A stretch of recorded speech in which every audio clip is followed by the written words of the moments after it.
Hello everybody, welcome back to Photorec.tv. I'm Toby, and in this video I want to do something that I have wanted to do for quite some time. And let's take a few moments and compare the costs for cameras and lenses in similar setups among Canon, Sony, and Nikon. You see, I'm very often asked for camera recommendations that usually come in the context that someone was ready to upgrade from a very old camera. They've signed up for one of our workshops and realized that maybe they do want something a little bit more modern than their 15-year-old entry-level DSLR. Now, I hear some of you out there saying, those older cameras are perfectly capable of making great pictures, and I agree, they are. But I think you should also agree that modern mirrorless cameras are capable of producing even better results with a little bit less work, which happens to be very similar to today's sponsor, Squarespace. That's a website builder that makes it so easy to build beautiful and modern websites with less work. You can try them out for free with a 14-day trial at squarespace.com/photorectv. Using that link will also save you 10% when you do go to buy. Now, most of the time they want a recommendation for a full frame camera. And so in this video, I'm sticking to just full frame cameras. And I'm going to recommend a camera that can handle any of our workshops, from landscapes to fast action. Now, if you're watching this and you reach out to me wondering what's the best for you next, I'm going to have a conversation with you. I'm going to figure out what works best for you based on your budget, your needs, what system you're coming from. But in the purposes of this video, I'm going to keep it pretty general and really recommend cameras that can handle the needs of most photographers watching this video. And I'm going to share some lenses that I'd recommend at each of those budgets. And I'll get into the details of that in just a second.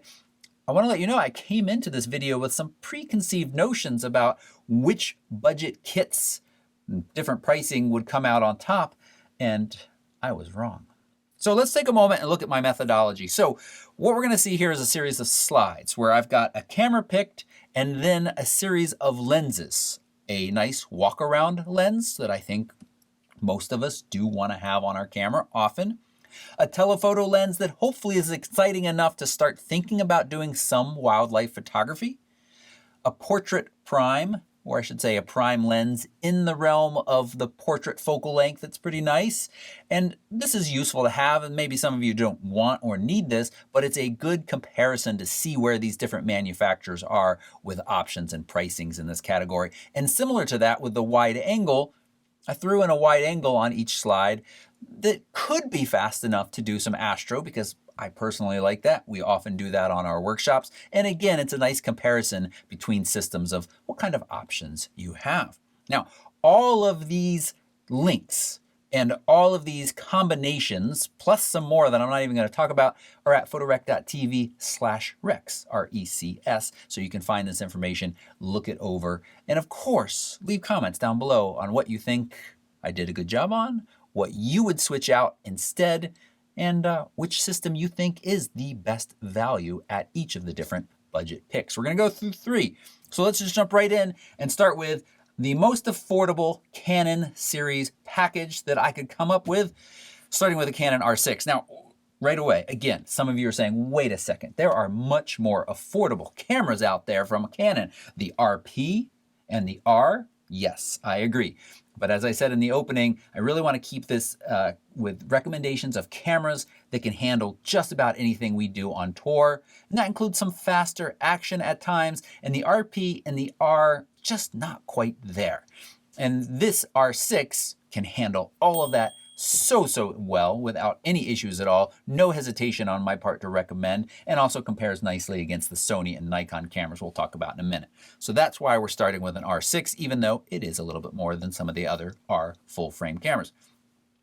For a walk-around lens, I'm choosing the 24-105 variable aperture version. This is the STM. It's not a terribly exciting lens because you end up at 7.1 out at 105, but at $399, it is a decent value and gets you a decent walk-around lens that does all right. And the 100-400, this is pretty nice in that it gets you to 400, which is a focal length that I think is starting to be exciting with wildlife, especially if you go on a trip to something like Antarctica and you can get kind of close to the wildlife to begin with, then 400 does start to feel close enough. This lens also makes some sacrifices keeping it to f8 at that longer focal length, but that allows the price to be just $650, and it is also a travel-friendly lens. Then you've got the just all standby Canon 50mm f1.8 in the RF version, just $200. And I'll also say that a lot of these lenses across the manufacturers can be found on sale in cheaper prices from time to time, but I stuck with the current manufacturer's prices. And then the Canon 16mm f2.8, another tiny little lens that gets you an astro-friendly lens, which is quite nice. This all comes in at just over $4,000, and that really isn't too bad when you look at this entire package that you get here. And of course, you can mix and match as we go through and figure out what lens is more important to you, and maybe you'll spring for the next tier up. But let's now look at a Sony budget system that I can recommend, the Sony a7 III. Now I'm putting this in at $2,000 because that is its listed price currently, but you can often find it for as little as $1,600 new. So just keep that in mind. The Sony 28-70 f3.5-5.6, I actually have this lens somewhere over here and it's just gathering dust. It's not a very exciting lens, but it does give you a walk-around lens at an affordable price. I would really like to see you bump up to the mid-tier though if you were going with this system, and we'll talk about what that is in a minute. On the telephoto side of things, it's a very nice telephoto from Sigma. It's a 100-400. At 400 is an f6 III, which is very similar to other more pro-level lenses in this focal range. And I have used this lens, and I am very happy with it and very happy to recommend it as a good telephoto lens. When you get into the prime portrait, Sony has an overwhelming number of options from kind of like mid-20s to mid-80s. Huge number of autofocus lenses. And I did keep these lenses to just autofocus, not choosing any manual focus at this time for this kind of scenario. The Sammy 45, it's a great lens, $400 will do you well. And then for a wide angle, you've got a Tamron 20mm f2.8, $300. That also is often offered a good bit cheaper. And this all comes in at the same price as the Canon. Let's move on and talk about the Nikon now. Nikon Z6 II is what I'm offering or recommending here. $2,000 for the body. And then you run into a little bit of trouble with the Nikon because they don't really have a very budget-friendly walk-around lens. What they do have, the 24-70 f4, fantastic, but it's $1,000. So that bumps the price up a good bit.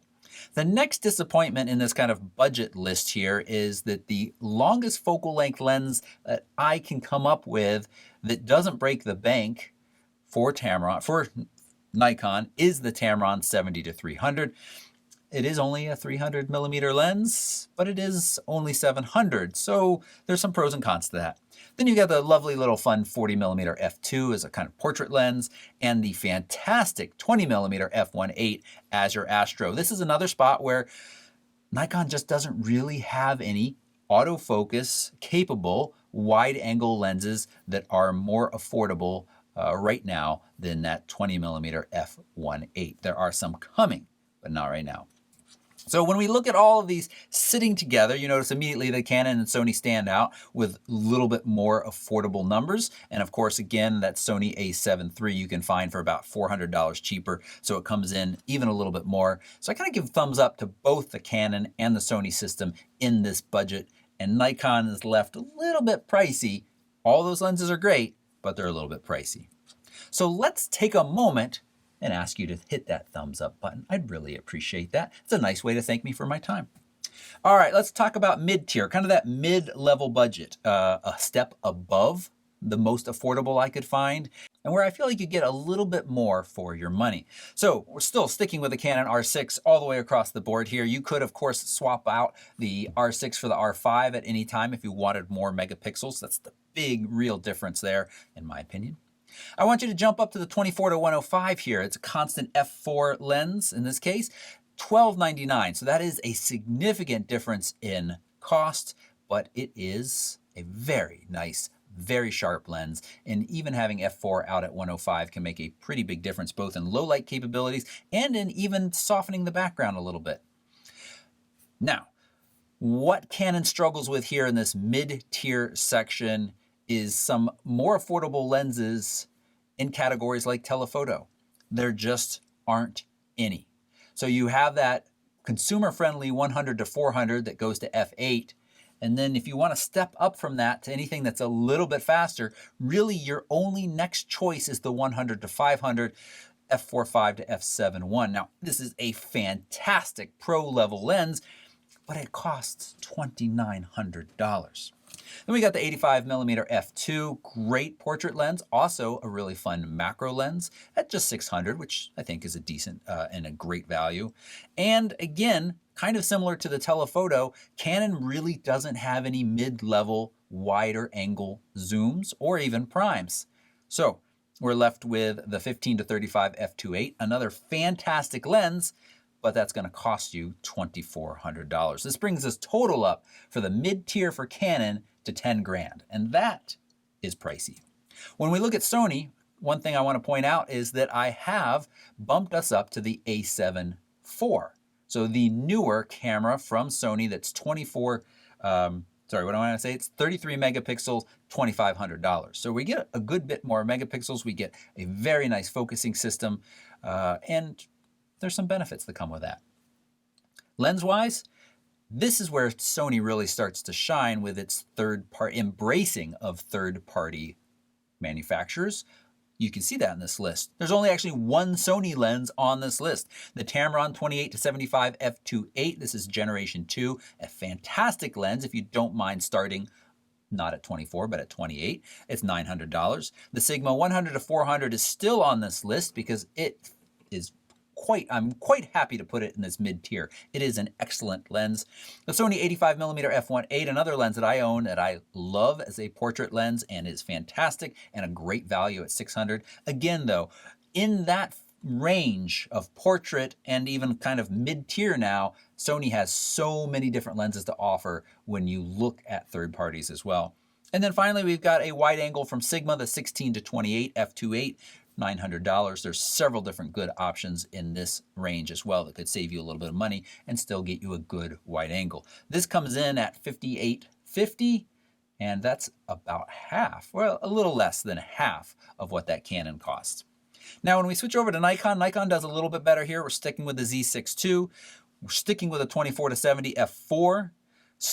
We're now jumping up to the Nikon 100 to 400. And this is a similar problem that Canon has in that we have a fantastic lens, but it's going to cost you $2,700. And between that Tamron 70 to 300 and this Nikon 100 to 400, there really isn't anything. Now, we haven't talked about adapted lenses up till now, and I want to really present this as you're starting from scratch. And it's very hard to say, here's this whole new system you should buy, but I do want you to go get this adapter and these older lenses. It just doesn't feel great, and a lot of people, when I talk to them about that, aren't excited about going in that direction. However, if you're coming from one of these systems and you already have a lens that fits in this category, of course you should use it adapted. Both Canon and Nikon especially using their adapters with their own lenses, that the results are fantastic.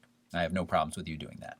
We've got the great 85mm f1.8 for $700, which is a nice portrait prime in there. And Nikon's got a 17 to 28 f2.8 for $1,200, which is a reasonable amount and a very good lens that I can recommend.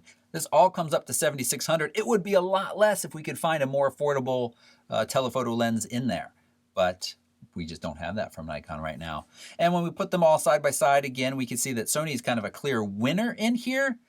But this is where I want to take a moment and tell you that this video is brought to you by Squarespace. I use Squarespace for Photorec.tv, and I am so happy to have my own place to display my photos. Now, many of you watching this are photographers, and Squarespace provides beautiful portfolios and gallery pages. All you need to do is pick one of those beautiful starting templates and drag and drop. It really is that easy.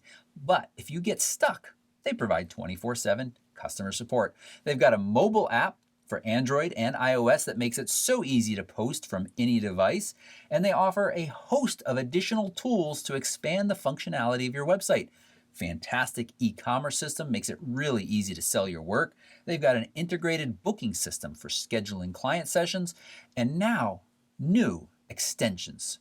They give you print-on-demand services. You can slap your cool photos on a variety of merch and have all of the shipping handled. Most importantly, they offer a free 14-day trial with no credit card required. There's no strings attached to that. You can just try it out. And if you don't like it, never touch it again and you won't get charged. I think you should start at squarespace.com/photorectv so that you'll save 10% when you do go to buy. All right, so I think we need to give the win here in the mid-level to Sony. And that's not really Sony, that's those third-party lenses from Tamron and Sigma and some of the other manufacturers really giving some great options in this more affordable mid-tier range. Let's move on to the high end. Again, sticking with the R6. 24-70 f2.8, a fantastic walk-around lens, starting to get a little bit heavy. So if you're watching this and you're thinking about travel and portability and weight, then you might want to stick with something like the 24-105. That might be better than going up to the 24-70 f2.8. That's a $2,400 lens. We also have the Canon 100-500 also on this list because, again, there was nothing in the mid-tier, so we already saw that at $2,900. We've got the 85mm f1.2. This is a dreamy, dreamy lens at $2,800. And then the Canon 15-35, which we also saw in the previous section at $2,400, bringing this total, grand total of the high-end Canon to $13,000. It's not so cheap.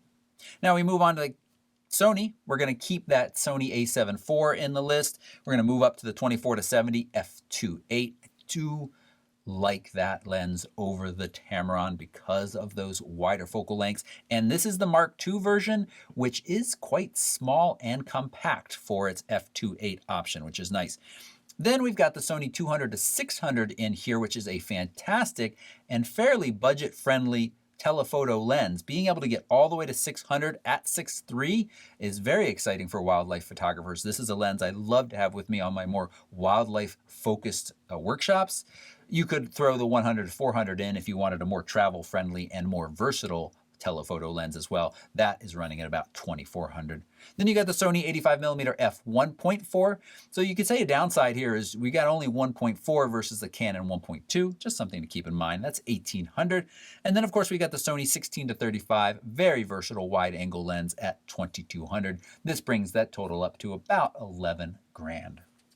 And when we switch over to the Nikon, well, we've got the 24-70 f2.8 now, $2,400, fantastic lens. The Nikon 100-400, again, which we saw with nothing in that middle section, very similar to Canon. The Nikon 50mm f1.2, another dreamy, fantastic portrait level lens in at $2,100. And for wide angle enthusiasts, the Nikon 14-24 f2.8 at $2,400. Lovely, lovely lens. Does not take normal filters. That's the only downside I can really say about that. And we're coming in at just under $12,000. And so when we put all three of these side by side, we do see that the Sony comes out on top again. But really, this is a toss-up at this point because we have fantastic lenses from each of the manufacturers, really good stuff. It really is more about what is going to work best for you, what manufacturers are offering the lenses you need. And we could go one more tier higher with some of those primes and talk about where Canon really shines with some of their primes that are in this realm as well. I hope you found this video helpful. I'd love to know which system and lenses you think is the most value packed. You can leave that in the comments right down below.